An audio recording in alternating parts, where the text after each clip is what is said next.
Sigma PCS तैयारी जीत की। नमस्कार दोस्तों, आज के इस वीडियो सेशन में हम पढ़ेंगे भारत का भूगोल। तो चलिए शुरू करते हैं। सबसे पहले हम देखेंगे भारत की अवस्थिति एवं विस्तार। तो भारत की स्थिति जानने के लिए हमको पहले पृथ्वी को समझना पड़ेगा। मान के चलिए पृथ्वी है और पृथ्वी पर यह भूमध्य रेखा है, ठीक है। इसको कहते हैं 0 डिग्री। ये भूमध्य रेखा है जो पूरी पृथ्वी को 2 बराबर भागों में बांटती है। पृथ्वी पे 2 तरह की रेखाएं होती हैं। एक होती हैं क्षैतिज रेखाएं, जिनको कहते हैं क्षैतिज रेखाएं होती हैं, इनको कहते हैं अक्षांश रेखाएं, ठीक। और जो भूमध्य रेखा के दक्षिण में जो भूमध्य रेखा के दक्षिण में जो अक्षांश रेखाएं होंगी उनको कहेंगे दक्षिणी अक्षांश, ठीक है। और जो भूमध्य रेखा के उत्तर में रेखाएं होंगी उनको कहेंगे उत्तरी अक्षांश। ये चीज़ बहुत ही इंपॉर्टेंट है, आगे चल के आपको भारत के परिप्रेक्ष्य में समझना पड़ेगा। तो जो भूमध्य रेखा के उत्तर में होंगी जो क्षैतिज रेखाएं होंगी, रिलेटिव रेखाएं होंगी, वो होंगी उत्तरी अक्षांश रेखाएं, ठीक है। और दूसरी होती हैं देशांतर रेखाएं, जो ऊपर से नीचे की ओर होती हैं, ठीक है। तो दोनों ही रेखाओं का ज्ञान इंपॉर्टेंट है, ठीक है। तो चलिए भारत के परिप्रेक्ष्य में समझते हैं। जैसे कि भारत उत्तरी गोलार्ध में स्थित है। भारत की स्थिति कहाँ होगी? भारत होगा उत्तरी गोलार्ध में। चलिए भारत को बना देते हैं, हमारे प्यारे भारत को। ये हमारा भारत है, ठीक है। रफली तौर पे समझिए, ये भारत है। तो जैसा कि आप देख पा रहे हैं, ये भूमध्य रेखा से उत्तर की ओर भारत है। तो भारत को कैसे समझेंगे? भारत किस अक्षांश और किस देशांतर के बीच स्थित है? तो जैसे भारत यहाँ से शुरू हो रहा है भूमध्य रेखा के उत्तर से, तो इस अक्षांश से यहाँ पर जो अक्षांश होगा, इस अक्षांश से लेकर इस अक्षांश के बीच भारत स्थित है। इसको डिटेल्स में समझते हैं। और ऐसे ही देशांतर, इस वाले देशांतर रेखा से इस देशांतर रेखा के बीच में भारत स्थित है। तो इसकी चलिए स्थिति को आप लिख कर समझते हैं, ठीक है। तो यहाँ पर लिख लेते हैं अक्षांश, ठीक है। तो इस वाली अक्षांश रेखा और इसके उत्तर वाली अक्षांश रेखा दोनों के विस्तार को तो दोस्तों ये है 8 डिग्री 4 मिनट, ठीक है। 8 डिग्री 4 मिनट, ये मिनट का चिन्ह होता है। 8 डिग्री 4 मिनट से उत्तरी अक्षांश से लेकर 37 डिग्री 6 मिनट उत्तरी अक्षांश तक भारत का अक्षांशीय विस्तार है। यहाँ पर लिख देते हैं 8 डिग्री 4 मिनट से 37 डिग्री 6 मिनट, ठीक। अब इसमें देख लेते हैं हम लोग देशांतरी विस्तार। चलिए अब देशांतरी विस्तार की बात कर लेते हैं। देशांतर की बात कर लेते हैं। तो देशांतर जो हमारा भारत है वो 68 डिग्री 7 मिनट से 97 डिग्री 25 मिनट तक विस्तार है इसका, ठीक है। 68 डिग्री कहाँ है? ये जो रेखा होगी, जो भारत की सबसे पश्चिमी सीमा है, वो है 68 डिग्री 7 मिनट पर। और सबसे पूर्वी सीमा है वो है 97-25, ठीक है। इतनी बात आई समझ में? ये हो गया भारत का खगोलीय विस्तार, ठीक है। अब चलिए हम ये हो गया भारत का खगोलीय विस्तार। अब हम देख लेते हैं भारत का क्षेत्रफलीय विस्तार। तो भारत का क्षेत्रफल कितना है? क्षेत्रफल बताइए आप लोग कमेंट में। भारत का क्षेत्रफल है 32,87,263 किलोमीटर, ठीक है। अब देख लेते हैं हम उत्तर से दक्षिण की लंबाई। उत्तर से दक्षिण की लंबाई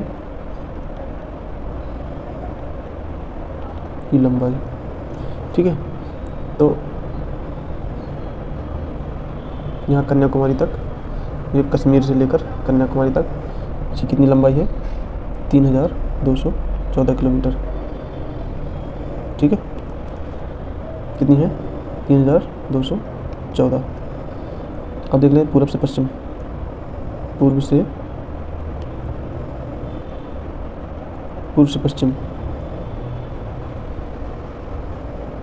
पश्चिम लंबाई कितनी है? तो ये रहा पश्चिमी छोर, ये रहा पश्चिमी। तो यहाँ से यहाँ तक पूर्व से पश्चिम की लंबाई है 2,933, ठीक है। 2,933 किलोमीटर। बहुत ही इंपॉर्टेंट क्वेश्चन है ये, एग्जाम के पॉइंट ऑफ व्यू से इंपॉर्टेंट है। ध्यान रखिए आप लोग, किलोमीटर। ओके, तो अभी तक हमने भारत का विस्तार पढ़ लिया, स्थिति पढ़ लिया, खगोलीय विस्तार भी पढ़ लिया। ठीक है, चलिए आगे चलते हैं। तो चलिए दोस्तों अब देख लेते हैं भारत की सीमाएं। सबसे उत्तरी बिंदु को हम लोग कहते हैं इंदिरा कॉल। इंदिरा कॉल बहुत ही इंपॉर्टेंट क्वेश्चन है एग्जाम के पॉइंट ऑफ व्यू से। तो ये हो गया इंदिरा कॉल, ठीक है। और सबसे दक्षिणी है, इसको क्या कहते हैं बताइए आप लोग? इसको कहते हैं कन्याकुमारी। ये है कन्याकुमारी। तो सबसे उत्तरी हो गया इंदिरा कॉल और सबसे दक्षिणी हो गया कन्याकुमारी, ठीक है। सबसे पूर्वी जो बिंदु है उसको कहते हैं किबिथु।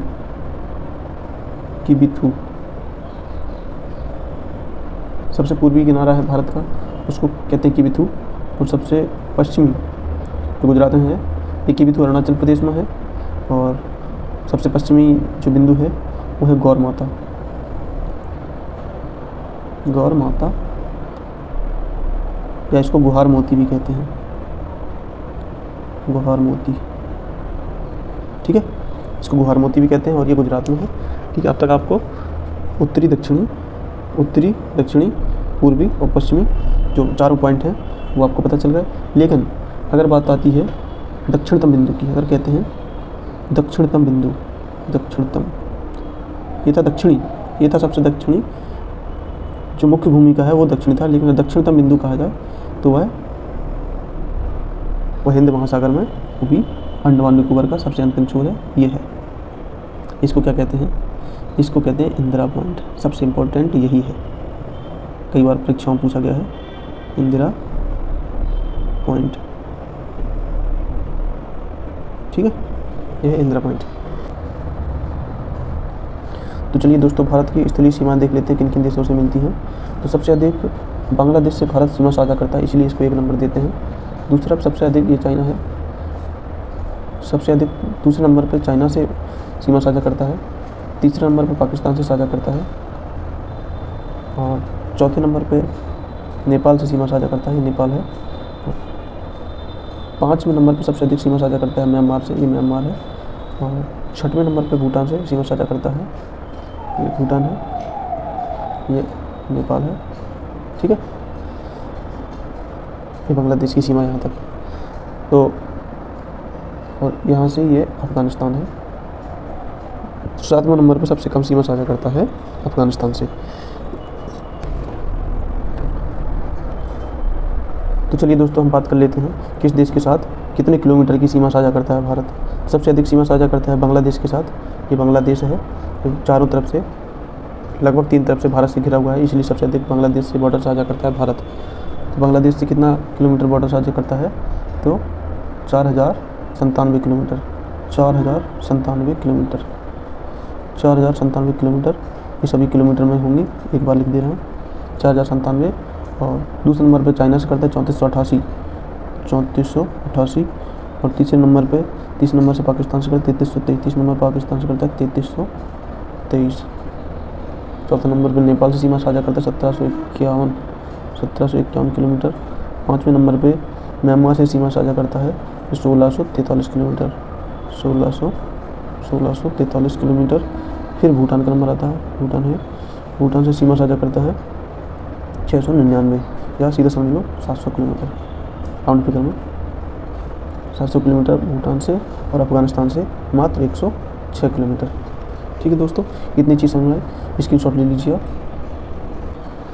चलिए दोस्तों देख लेते हैं जलीय पड़ोसी देश। जो जलीय सीमा से भारत से जुड़े हुए हैं वो हैं भारत के जलीय पड़ोसी देश। इनमें श्रीलंका, इंडोनेशिया यहाँ पर है, जो पूरे मैप में नहीं आ रहा है। ये कई सारे द्वीपों का एक समूह है, इसको इंडोनेशिया कहते हैं। जावा सुमात्रा बहुत ही फेमस द्वीप है इसमें, तो बाद में आपको दिखाएंगे बड़े नक्शे में। तो श्रीलंका, इंडोनेशिया, ये म्यांमार है, ये म्यांमार है। और ये मालदीव है यहाँ पर, ये भी एक द्वीपों का समूह है, मालदीव है। और ये बांग्लादेश, ठीक, बांग्लादेश इसमें नहीं लिखा है, बांग्लादेश। और ये है पाकिस्तान, ठीक है। तो ये पाकिस्तान है, जलीय सीमा से जुड़ा हुआ है। ये श्रीलंका है, जलीय सीमा से जुड़ा हुआ है। ये है भूटान, ये बांग्लादेश, ये म्यांमार, ये म्यांमार और बांग्लादेश का सीमा है ये। और यहाँ से है ये हमारा अंडमान निकोबार द्वीप समूह है, इसलिए इसके नज़दीक में है ये जावा सुमात्रा, जो इंडोनेशिया के द्वीप समूह है। ठीक है, चलिए दोस्तों, जो एग्ज़ाम में कई बार पूछे गए हैं वो प्रमुख चैनल और जलडम भूमध्य से क्वेश्चन पूछे जाते हैं, तो इनको हम लोग ज़रूर से देख लेते हैं। तो जैसा कि हम लोगों ने पढ़ा था, हमारा भारत 8 डिग्री 4 मिनट से शुरू होता है। यहाँ पर है मालदीव, ये लक्षद्वीप समूह है, और ये है मिनिकॉय। ठीक, मिनिकॉय है, ये मालदीव है। मालदीव और मिनिकॉय जिस जल विभाजक द्वारा अलग होते हैं उसको कहते हैं 8 डिग्री चैनल। ठीक है, इसको कहते हैं 8 डिग्री चैनल। ये बहुत ही इंपॉर्टेंट है, यहीं से क्वेश्चन पूछे जाते हैं, ध्यान से देखना इस चीज़ को। इसके बाद आता है 9 डिग्री चैनल। तो ये 9 डिग्री चैनल है जो मिनिकॉय और लक्षद्वीप को अलग करता है। ये मालदीव है, ये लक्षद्वीप है। ठीक है, और ये है मिनिकॉय।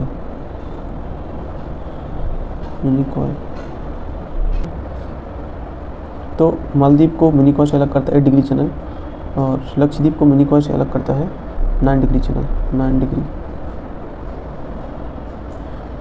चैनल, ये 9 डिग्री चैनल है। ठीक, ये है 9 डिग्री चैनल। आप देखना 10 डिग्री चैनल। तो ये अंडमान द्वीप समूह है। ठीक है, और ये है निकोबार। ये उत्तरी जो हिस्सा है वो अंडमान है, जो नीचे का है ये है निकोबार द्वीप समूह। तो अभी तक हमने 8 डिग्री चैनल और 9 डिग्री चैनल को हमने पढ़ लिया है। ठीक, 8 डिग्री और 9 डिग्री। हम देखते हैं 10 डिग्री को। तो ये जो है ये 10 डिग्री।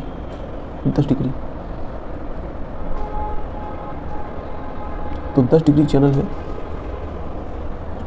अंडमान और निकोबार के मध्य में जो है। अंडमान और निकोबार के मध्य में जो जल विभाजक है वो 10 डिग्री चैनल है। तो यहाँ तक अंडमान निकोबार द्वीप है, यहाँ पर है कोको आइलैंड। इसके बीच में जो जगह है इसको कोको चैनल कहते हैं, कोको चैनल। ठीक, अब बात कर लेते हैं डंकन पास। दक्षिण अंडमान और लघु अंडमान के बीच होता है। ये जो सबसे बड़ा वाला हिस्सा है इसको कहते हैं दक्षिण अंडमान, और सबसे नीचे है इसको कहते हैं लघु अंडमान। इसके बीच में जो है जल विभाजक है इसको कहते हैं डंकन पास। इसको कहते हैं डंकन पास। ठीक है, इतनी चीज़ आई समझ में। अब इसके बाद देख लेते हैं पाक जलडम। तो दोस्तों यहाँ पर इस तरह से श्रीलंका होता है। ठीक, तो ये जो जल विभाजक है इसको कहते हैं पाक स्टेट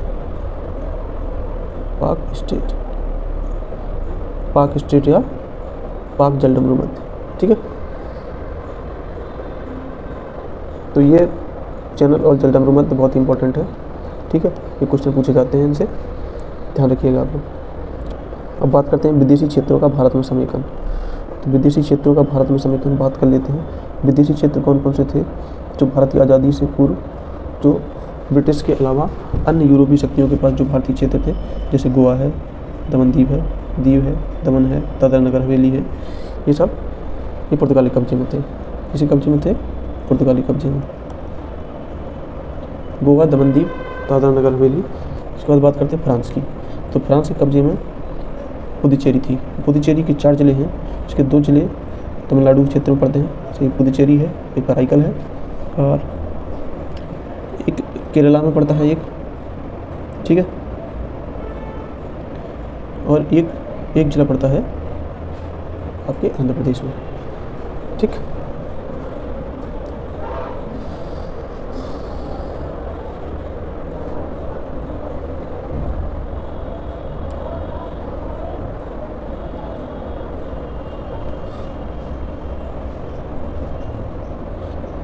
तो दोस्तों जो आज का पुदुचेरी है वो भारत की आज़ादी के समय फ्रांस के कब्जे में था। ठीक है, तो ये एकमात्र ऐसा केंद्र शासित राज्य है जिसमें 4 जिले हैं और चारों ही जिले एक दूसरे से अपनी सीमा साझा नहीं करते हैं, यहाँ तक कि अलग अलग राज्यों में भी स्थित हैं। ठीक, इनके नाम आपको बता देते हैं। तो ये जो है ये तो मुख्य पुदुचेरी है। दूसरा ये है कराईकल। कराईकल पुदुचेरी और कराईकल तमिलनाडु में पड़ते हैं। और आंध्र प्रदेश में जो पुदुचेरी का जिला है उसको कहते हैं यनम। ठीक, यनम। और जो केरल में जो जिला है यहाँ पर इसको कहते हैं माहे। ये कौन सा जिला है? माहे।